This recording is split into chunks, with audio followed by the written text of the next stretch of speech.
The Lord be with you. And with your spirit. A reading from the Holy Gospel according to John. Please be seated. It's a long gospel.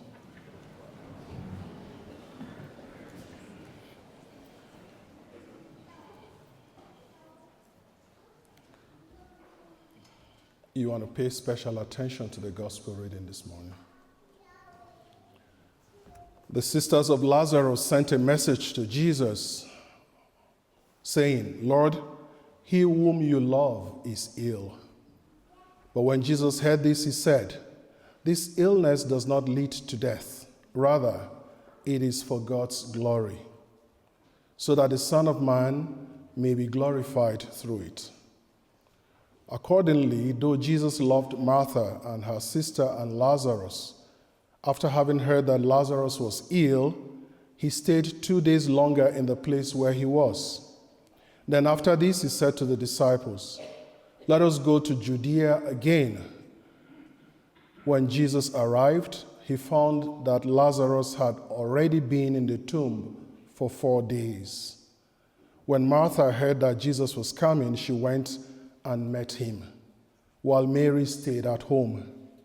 Martha said to Jesus, "Lord, if you had been here, my brother would not have died.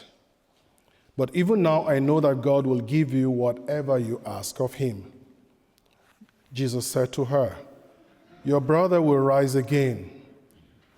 Martha said to him, "I know that he will rise again in the resurrection on the last day." Jesus said to her, "I am the resurrection and the life.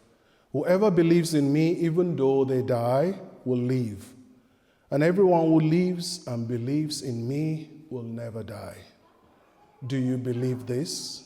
She said to him, "Yes, Lord, I believe that you are the Christ, the Son of God, the one coming into the world." Jesus was greatly disturbed in spirit and deeply moved. He said, "Where have you laid him?" They said to him, "Lord, come and see." Jesus began to weep. So the Jews said, "See how he loved Lazarus." But some of them said, "Could he not who opened the eyes of the blind man have kept Lazarus from dying?" Then Jesus, again greatly disturbed, came to the tomb. It was a cave, and a stone was lying against it. Jesus said, "Take away the stone." Martha, the sister of the dead man, said to Jesus, "Lord, already there is a stench, because he has been dead 4 days." Jesus said to her, "Did I not tell you that if you believed, you would see the glory of God?"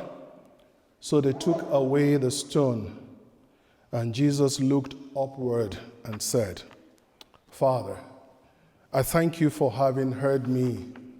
I knew that you always hear me, but I have said this for the sake of the crowd standing here, so that they may believe that you sent me." When he had said this, he cried with a loud voice, "Lazarus, come out." The dead man came out, his hands and feet bound with strips of cloth, and his face wrapped in a cloth. Jesus said to them, "Unbind him and let him go." Many of the Jews, therefore, who had come with Mary and had seen what Jesus did, believed in him. Please stand.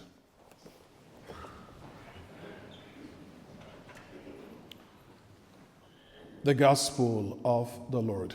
Praise to you, Lord Jesus Christ. Please be seated.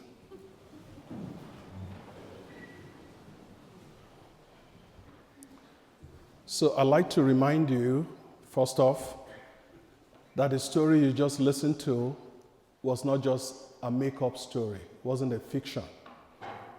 Real life story. It happened. Lazarus was dead, physically dead, for 4 days. and he came back to life. So it's not one of the stories that Jesus tells.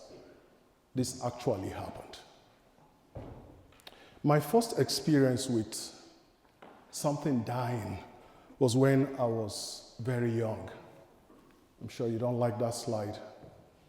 Probably before I turned 10.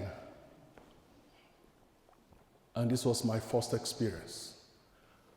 I've told you my story. I grew up in an area that you refer to as not safe, a ghetto, and run down and very poor. So it's not unusual where I grew up, and it's still the same. The house is still there. I was actually pastor of a parish that is just a block away from the house I was raised before I came here. So it was a privilege to go back home and be pastor over the people with whom I grew up. So, run down, very poor housing. Of course, we had no water or public toilets. But one of the things very common, because it was a very dirty area, one thing that you have to live with growing up where I grew up is so many rats and mice running in the ceiling during the night. You got to get used to it. And sometimes growing up, I remember how you have this funny feeling on your heel, and this is going to probably make you feel uneasy in the middle of the night, and you try to shake your heel, and you think you're dreaming. You have a funny feeling. You know what's happening? The rats are actually eating your heel. They love it. And you grow up in the morning, you see blood on your sheet. That's very common where I grew up. So this time, my first experience of what death looks like, I smelled this very strong smell. And the smell was so strong, it can kill you. And it just won't go away. I remember, of course, I grew up with my grandma. I remember going to grandma and saying, "What is this smell? It is so strong." And she said to me, "Well, I guess maybe a rat is dead in the ceiling." Because what we do is we put poison, right? And then they eat the food, because they always come for our leftover, which we don't want them to eat, because we need it. And then they eat poison, and you never know where they're going to end up. So they die in the ceiling.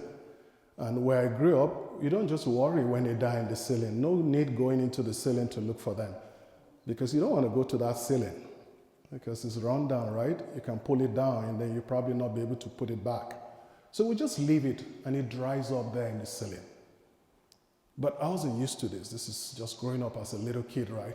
And so I was saying, "What's this smell?" And she said, "I'm sure it's a rat or a mouse who's dead there." Next day, the smell was still there. The stench was still strong. I remember going back to her. "Is there anything we can do about this smell? I can't stay in this house. It's so strong." I listened to what my grandma said. I still remember that many years after. She said, "There's nothing you can do about it. You have to live with it." That stays with me, or it stayed with me. You have to live with it. Is that not the reality of death? We have to live with it. I don't think there's anyone here who has a solution for death. If there is one thing that scares man or woman, is the thought of death. And we're never, ever prepared for it. I always say to people, they say to me, "Grandma is coming to the close, Mom is coming to the end of our time here." I say, "How old is Mom?" 96. And I said, "But we're still not ready." And they say, "Yeah." And then they say, "Well, she's preparing us." But wait till Mom goes. And you grieve like you had no notice. It doesn't matter whether, is Juliana here? Just Juliana, her husband, lost his younger brother this week. Our prayers are with you, and he died suddenly with 5 young family and kids left behind. We're praying for you, Juliana and Martin. May God give you the consolation you need. Whether the death is sudden or the death is a 96-year-old person, we're still not prepared. And yet there's nothing we can do about it. And when it comes, it hits us from our very foundation. And you never know how death is going to hit you until it comes. You can boast about it, I'm just going to be strong, nothing moves me, blah, blah, blah. And then it comes. And you realize that death has it's not a respecter of anyone. It will shake you in a way you least expect. And the painful thing about death is it immediately kicks you into a grieving mood. Grief is something we don't want. But grief is a reality of life. And when you get into that grief, you almost want to wake up in the morning and let someone tell you it's all gone, right? It's all gone. You're hoping when you're going to bed, you're going to wake up in the morning and they say, oh, that was just an April Fool. It's not real.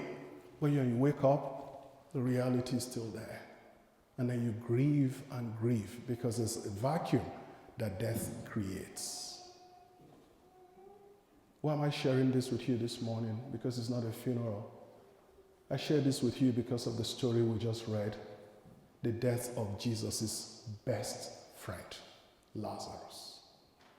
What was Jesus' reaction? When Lazarus died suddenly, he went into grief, like we all do. I was talking to Martin Ugu this morning as I was driving here, and he was telling me how he's not slept, he can't sleep, he has no appetite. And for us men, we don't like to feel our feelings. And I said to him, Martin, give yourself permission to cry. I said, it's natural. It's not a sign of weakness. I said, you can be strong when there is death. No such thing. You're only lying to yourself. And we see Jesus too, even though he was God. He comes to the reality of the death of his friend. He was deeply disturbed in his spirit. And he broke down and he started to cry. Why did Jesus cry? When we lose a loved one, we cry because we miss them. We cry because we're never going to see them anymore. We cry because their leaving creates a vacuum that nothing can fill. Was that the reason why Jesus cried in today's gospel reading when he lost Lazarus? No. Jesus cried for other reasons. And those of you who are taking the rescue project, what I'm about to say is not new to you. Why did Jesus cry?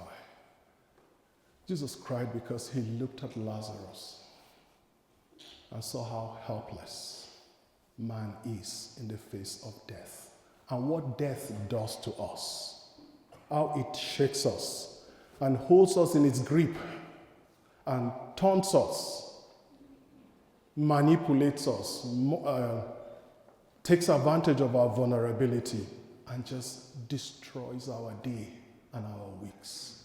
And Jesus looks at that and he says, it was not meant to be like this. Remember before Genesis chapter 3, verse 15, there was no death. Death came as a consequence of sin. Those of you who are taking Rescue Project, you heard Father John talk about this. Death is the tool of the devil, and he uses it so well. And Jesus comes and sees how the devil uses death to rob us of our joy. Oh, that hits him. And he's mad at the devil. And that's what made him really sad. But Jesus was not just sad, and that's it. Jesus does not take what my grandmother said to me, you just have to live with it. No. Jesus, after crying, did something about death. So he went to Bethany. He shouldn't have. His friend was already dead. He had been buried. There was no need of him going there. But he went for one singular reason. Why? He went there to fix death. He went to confront death. And in the next few weeks, we're going to see how he did it on Good Friday. He went to fix death. He went to fight that battle because he just doesn't have to live with it. He can fix it. And so how did Jesus fix death in the story we read today? Because that gives us an idea of what he does in our own lives, in the areas in our lives where there is death. Whether it's physical death or a loss of a job, whatever causes us grief. When we look at how Jesus fixed this, then we know how he can do it in our lives. How did Jesus fix death? So I just want to share with you, moving too fast. I want to share with you what Lazarus's burial place, his tomb, what it looked like. And if you've ever been to Jerusalem, this is one place you would certainly have gone to. You can't go to Jerusalem and they don't take you to this place. This is a very popular place. Lazarus's tomb is still there. So look at what it looks like. And then there's a door at the entrance, and there was a rock in front of the door. So that was the first thing Jesus said they should take away. And when you now go into the cave where Lazarus is buried, this is what you see. Not only there was a hole in the basement. Almost like there's a basement. And look at it. That was where Lazarus was laid. The place is still standing till today. You actually get to, if you go to Jerusalem, you get to go to where Lazarus was buried, and you get to go to the house Mary, Martha, and Lazarus lived. And why they take you there is because it's one of the places Jesus went to frequently. So let's go back to, haven't seen what Lazarus' tomb looks like. My slide is not working. Okay. The clicker is not working, sorry. Jesus comes. He stands in front of that blue door and he says, "Where have you laid him?" And Martha says, "He's in here." And how did Jesus fix the death? Lazarus was dead for 4 days. Mark you, 4 days. So imagine the stench. Jesus stands in front of that door, and the first thing he does is he looks to heaven and he talks to his Father. What did he say? A prayer of thanksgiving. He says, "Father, I know you always hear me."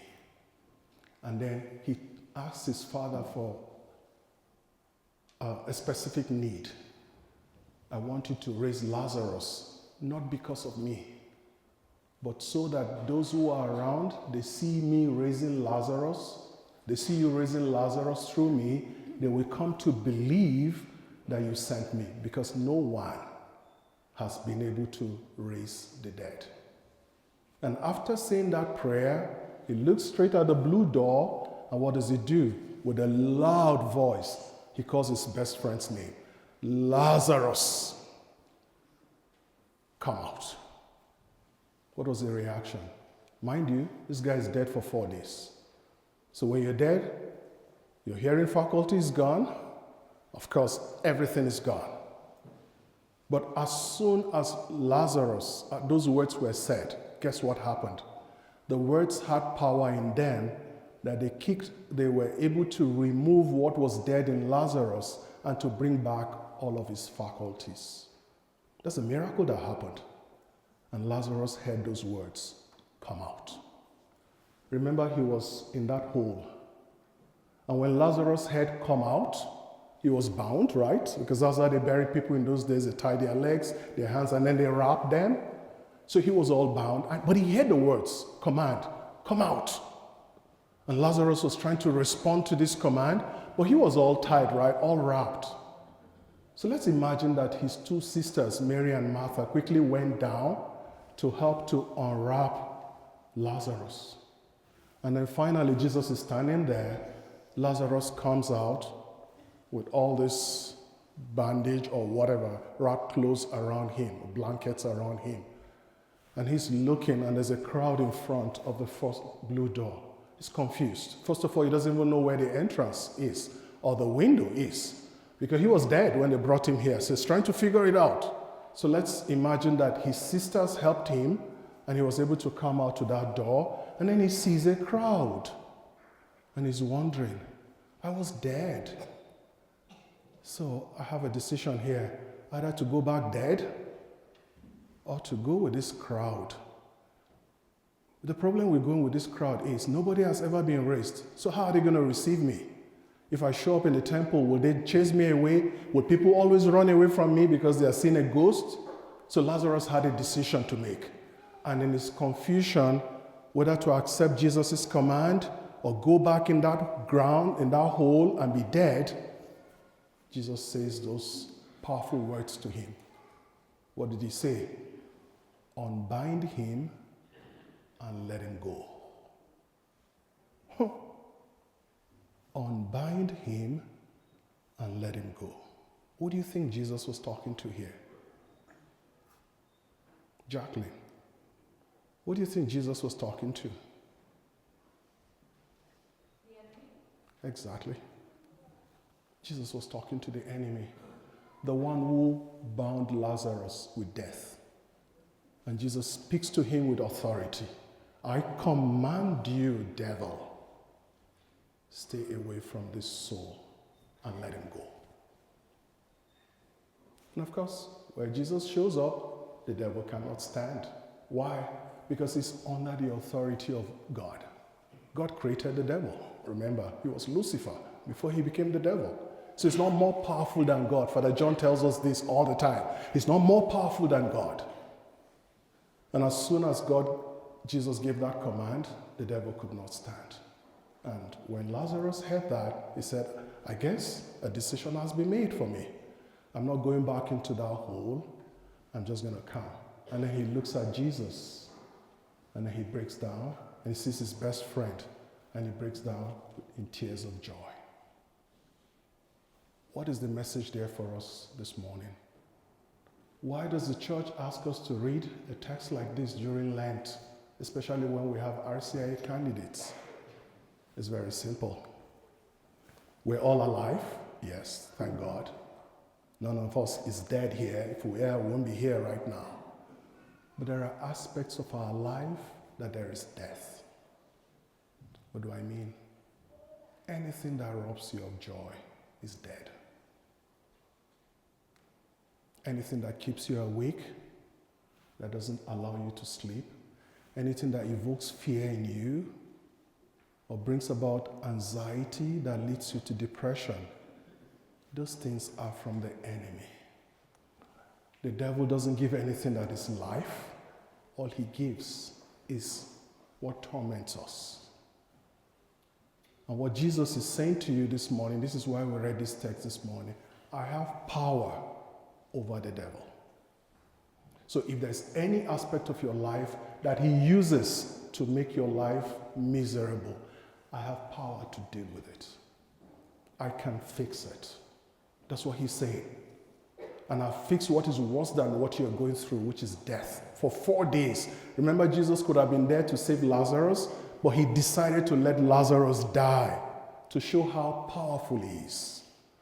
And Jesus is saying to you right now as you listen to me, I am powerful. I have power over what you're dealing with. And so, what is he asking you to do? To make a decision. Remember, Lazarus still had a decision to make, whether to listen to Jesus' voice or just go back to what he's used to. And this is where the problem is. Very often we cry to God, but when God comes to help us, what are we doing? We don't want the help because we like to gravitate towards what we're familiar with. And you see that with anxiety all the time. Someone tells you, I struggle with anxiety. I struggle with anxiety. And it happens to me all the time. And I say, okay, can you send me a text so that we sit down and talk about your anxiety? They're gone. I don't see them. I say, but you're just struggling with this and you're talking to a professional and I want to help you. Why do we run? Because we always gravitate towards what we are familiar with. Even if that thing causes us pain. Because we don't know what new thing is going to look like. Where is it going to take me to? Can I handle it? We need to say yes to Jesus. It can't be worse than this. And Jesus is never going to torment us. We need to let him into the areas of our lives that causes us grief.